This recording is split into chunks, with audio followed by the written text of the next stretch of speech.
head coach of Clemson Tiger football. The head of the program, the coach, Dabo Swinney, back here on the show. Good to speak with you again, Coach.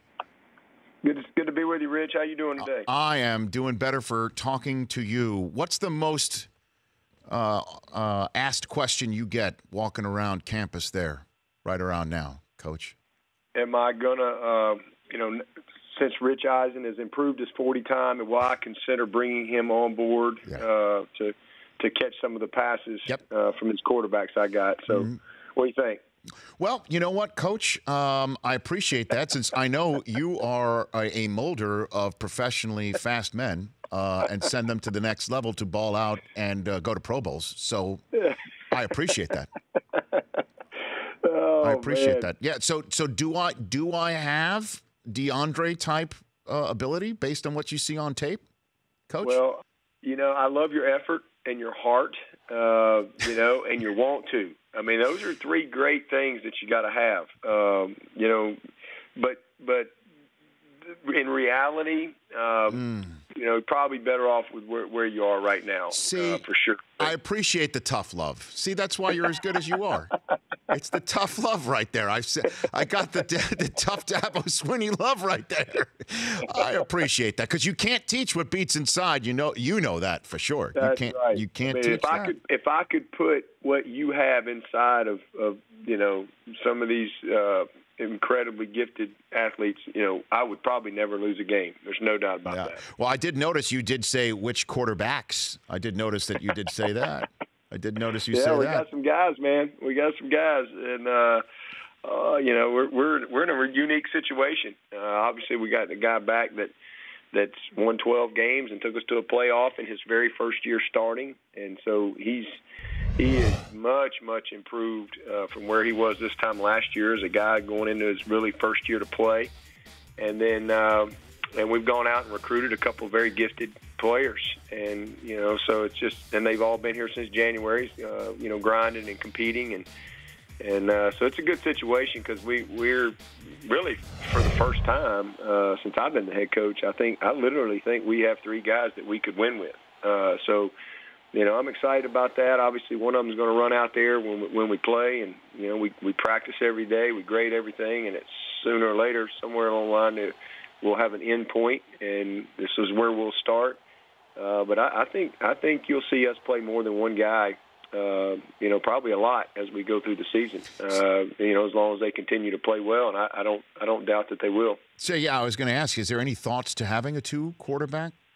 Yeah, I mean, that just I think you play the hand that you're dealt year in and year out, and to me, I know some people that's kind of taboo, but to me, I don't see the position as any different than any other position. I think if you have very productive people, you play them, as long as they're playing at a high level. I mean, I could go on. I mean, we had Shaq Lawson was Vic Beasley's backup, and both first rounders. And so, they both played a lot. Obviously somebody had to run out there first, and depending on how they played, was maybe one guy got more snaps than the other, but so I don't really think that's a problem. And it doesn't often happen at quarterback like that, but I think we're in a situation this year, as long as guys play well, where you'll probably see more than one guy play.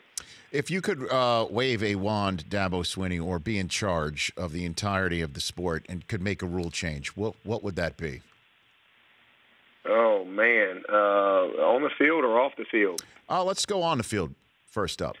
On the field, I'd probably do away with the double team on the kickoff return. That'd probably be, the one thing. I think we've made some progress there. I think that's probably coming. I'd probably, do that. We still can come together and kind of have that double team block, and that's probably the toughest play out there, where I think still a chance for guys getting hurt and things like that. That's a tough play. I think if we made it more single blocks, it'd be a little bit more like a punt return as opposed to those wedge blocks. So that'd probably be the biggest one for me. And what about off the field? Off the field, man, I got a bunch of those I'd like to change. But I'd love one. I was just because it's fresh on my mind. One I was just thinking about today. I was talking to a guy at practice, but I would love to, because we're just coming off a scrimmage this morning, and in college we're the only level of football, youth league, middle school, high school, pros. We're the only level of football that we don't get any type of jamboree or preseason game, or we can't go scrimmage against somebody else, and we don't even have to scrimmage. We can't even practice against somebody else. And I've never understood that. We do it at every other level. Why? And even basketball at this level, has a couple of closed scrimmages against other teams, and just like in the pros, you can go practice against somebody else. I think you'd have a little better chance to evaluate your team. Even if you had a preseason jamboree or something, where you could get a little scrimmage work against somebody that's not your guy. Because, for me, when we go scrimmage, all 22 on the field, somebody grabs an ankle, they're all mine. I'm 100% invested. And you know each other. You're very familiar with each other. That's one of the things and that I would like to see, even if it was just a practice where we could do some one-on-one pass rush and some inside drill and 7-on-7 against somebody other than your team.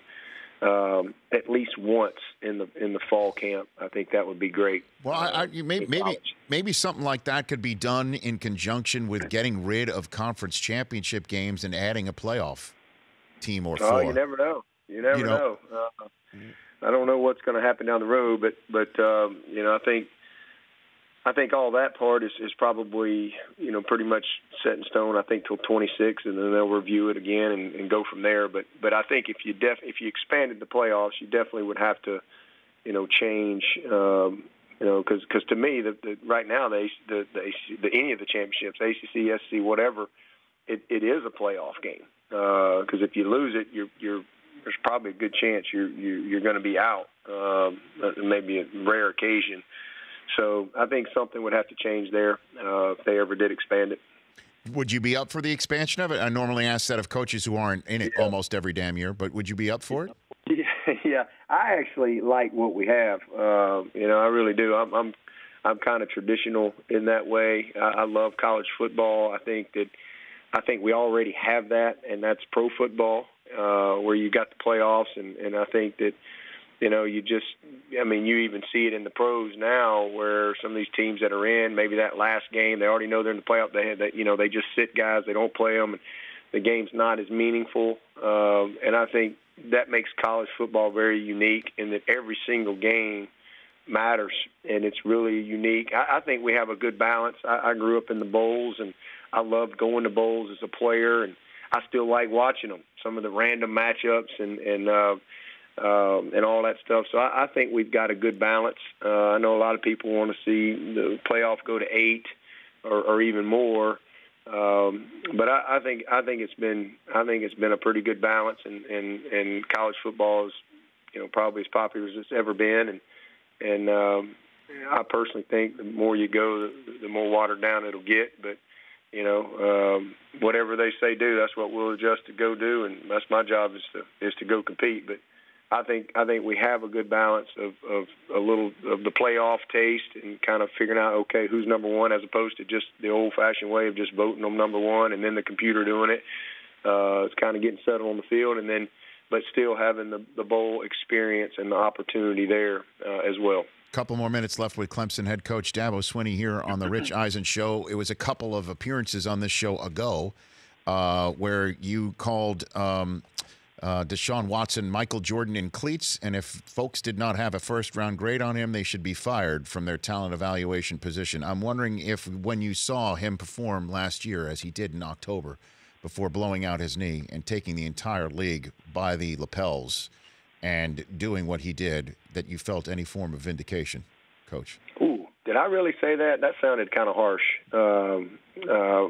Must have had a bad day that day. But anyway, yes, sir.